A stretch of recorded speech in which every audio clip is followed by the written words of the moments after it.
wish I'd heard the story now, but I love that. And really, it comes down to the ego. So I think it's that yin and that yang, really. It's a matter of the two different sides of the business making sure that their ego is speaking first, because the ego will always speak first. And you have to acknowledge that, and you have to go with it, and you have to let it happen.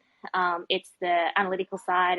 If Riley was still here, or Ahila was still here, she'd be able to talk about that as well. But it's about the brain needing to process what it thinks it knows. It's going to see patterns. It's going to see viability. It's going to see logic. It's going to rationalize. It's going to bring all of those things into it. And it's really important that if you are in business with someone else, that you do allow that space to get that out from both ends of that. And that's one of the reasons one of the indicators also of growth opportunity within a business, and especially in a partnership type business, where one ego might actually be more ready to expand, and the other one, which is saying, oh, no, you know what, I don't want to do this. This is not a good idea. And the other one saying, no, it is a good idea. It's really a more of an individual, you really need to think about it being an individuality of ego trigger.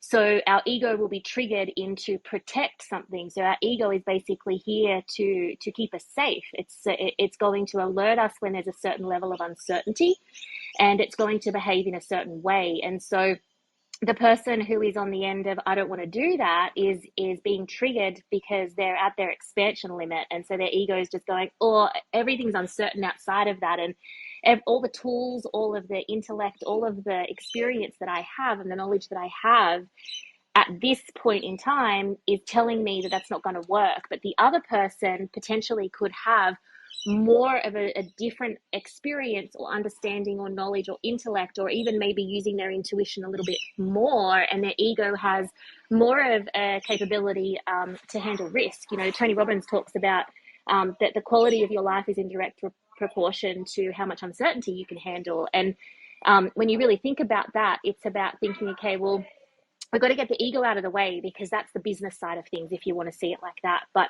when it comes down to the personal aspect of it in a partnership, especially being the CEO or the owner of a business or an entrepreneur, it is personal. It's always bloody personal, and you can't get out of that. It's just a part of who we are. It's in our blood.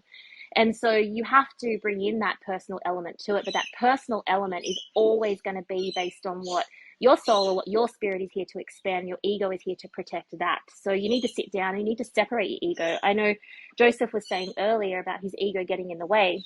And last year, I trademarked a new method, actually, which is one of the things that I was just talking about launching. And it's actually designed to get people back, to get their ego out of the way and separated from their ego, so they can actually see what the emotion is that they're trying to avoid. So everyone's always trying to avoid an emotion and feeling it because it's uncertain. And so for the person in the business who is no, it's because their ego is saying, oh, that emotion is a bit scary. We don't have the tools to handle that. And the person that's saying yes, their ego is saying, well, if that emotion occurs, that's okay. I've got this, or I know how to deal with this. And in business, we talk about new level, new devil, and what got you to your first six figures is not going to get you to multiple six figures, or to the seven figures or the eight figures. And it's the same thing with your ego.